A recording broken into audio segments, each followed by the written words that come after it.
Okay everyone, तो अभी हम लोग देखें क्यूब।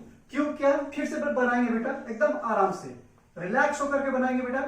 ये रहा, ये रहा, ये रहा प्यारा सा क्यूब, एक छोटा सा प्यारा सा क्यूब। ये रहा बेटा क्यूब। क्यूब जैसे ही हम बोलेंगे, मेरा बच्चा बोलेगा सर इसका जितना लेंथ होगा सर उतना ही ब्रेथ होगा, सर उतना ही हाइट होगा।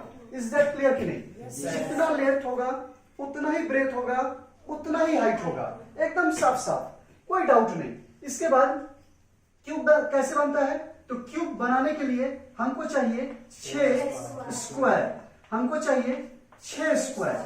अगर हमारे पास, अगर मेरे पास बेटा 6 स्क्वायर है तो हम 6 स्क्वायर लेंगे और 6 स्क्वायर को आपस में पैक कर देंगे, तो बेटा क्या बन जाएगा? वो जो डब्बा बनेगा वो होगा क्यूब। अब आराम से, अब जो हम लोग पढ़ने वाले हैं वो है volume of a cube. Volume of a cube, रटेंगे नहीं, समझेंगे। वॉल्यूम, आराम से, वॉल्यूम ऑफ अ क्या मेरा बच्चा? क्यूब। हिंदी में बात करते हैं, घन का आयतन। घन का आयतन, वॉल्यूम ऑफ अ क्यूब मतलब घन का आयतन। आयतन का सीधा सा मतलब होता है उस डब्बे में कितना अटेगा। एक बाल्टी का आयतन बोलने का मतलब क्या है? एक बाल्टी में कितना पानी अटेगा। बात समझ में आ रही कि नहीं? आयतन बोलने का सीधा सा मतलब होता है बेटा कि उस चीज में कितना अटने वाला है कोई चीज। बात समझ में आ रही है? इस कमरे का आयतन मतलब क्या? इस कमरे में कितना लोग अट सकता है। बात क्लियर है कि नहीं? तो आयतन, तो हम लोग क्या पढ़ने वाले हैं? Volume of a cube. आराम से समझेंगे। ये रहा एक प्यारा सा क्यूब, फिर से हम बनाएंगे एक प्यारा सा छोटा सा क्यूट सा क्यूब। ये रहा बेटा क्यूब। अब एक कॉन्सेप्ट है, ध्यान एकदम आराम से। कॉन्सेप्ट क्या है?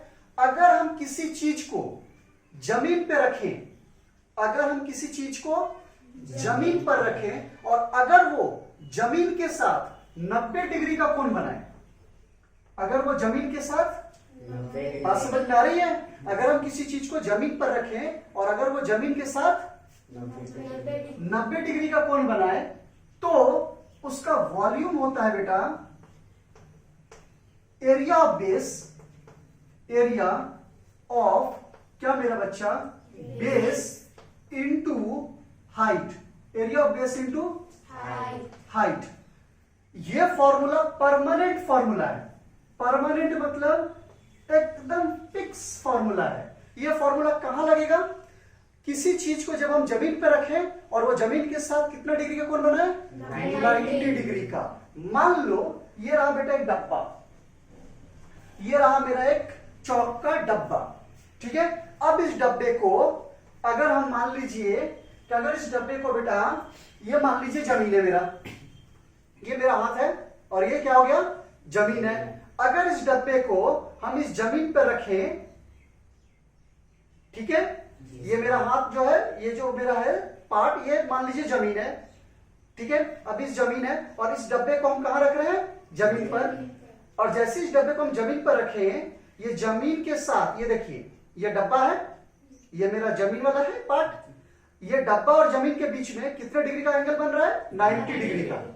अगर ऐसा हो, अगर ऐसा हो तो बेटा फॉर्मूला क्या लगेगा? Area of base into height. बस समझना नहीं? ठीक है। तो क्लियर सी बात है कि क्या कि जब भी हम क्यूब को, आराम से, जब भी हम किसको? क्यूब को, ये रहा प्यारा सा क्यूब, एकदम प्यारा सा क्यूब। जब भी हम क्यूब को जमीन पर रखेंगे तो वो जमीन के साथ कितना डिग्री का एंगल बनाएगा बेटा? 90 डिग्री का। बस समझ में आ रहा है? मतलब कोई भी सीधा चीज, अगर कोई सीधा चीज है जमीन के साथ 90 डिग्री का कोण बनाएगा, और जब भी 90 डिग्री कोण बनाएगा फॉर्मूला ये वाला अप्लाई होगा। तो कुल मिलाकर volume of cube is equal to हो जाएगा एरिया ऑफ क्या मेरा बच्चा, बेस इंटू हाइट। सीधा सीधा बात है, क्योंकि सर क्यूब को जब हम जमीन पर रख रहे हैं तो साफ साफ दिख रहा है 90 डिग्री का कौन बन रहा है। 90 डिग्री मतलब क्या, जमीन होता है सीधा, क्यूब होता है सीधा, दोनों बनाएगा 90। 90 मतलब क्या, यही ना होता है बेटा 90। ये जमीन सीधा होना चाहिए, क्यूब सीधा होना चाहिए, 90 बन जाएगा। 90 बनेगा, सीधा सीधे फॉर्मूला लगाएंगे, area of base into height. Area of base, base का मतलब होता है नीचे, तो बेटा एरिया ऑफ बेस क्या है, तो बेस में तो सर स्क्वायर है। ध्यान से, बेस में क्या है, स्क्वायर, क्योंकि स्क्वायर ही तो मिलकर बना था क्यूब। नीचे हम क्या फिट किए थे, स्क्वायर। ऊपर में क्या फिट किए थे, स्क्वायर। साइड में क्या फिट किए थे, स्क्वायर। चारों तरफ क्या फिट किए थे, स्क्वायर। यानी यहां बोल रहे area of base, area of base, तो बेस में क्या है, स्क्वायर है। यानी सीधा सीधा लिखेंगे एरिया ऑफ क्या मेरा बच्चा, square, area of square into height. अब एरिया ऑफ स्क्वायर का फॉर्मूला पढ़ जानते हैं, भुजा गुने भुजा, साइड गुने साइड, तो साइड गुने साइड, तो जितना लंबाई उतना ही चौड़ाई, तो बेटा ऊंचाई भी कितना होगा, उतना ही होगा। कुल मिलाकर फॉर्मूला मेरा निकला एस का पावर क्यू, एस का पावर क्यू। यानी मेरा बच्चा, यानी volume of a cube, volume of a cube is equal to होता है साइड इंटू क्या मेरा बच्चा, साइड इंटू साइड। इसी को लिख सकते हैं हम एस का क्यूब, इसी को लिख सकते हैं भुजा का क्यूब।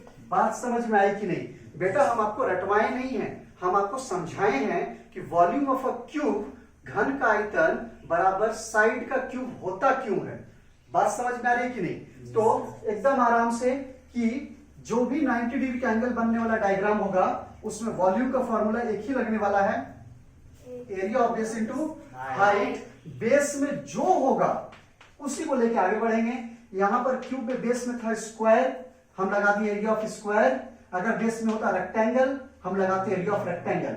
बात समझ में आ रही है, इज दैट क्लियर कि नहीं। यहाँ तो कोई डाउट है, पक्का, आराम से इसको लिखिए।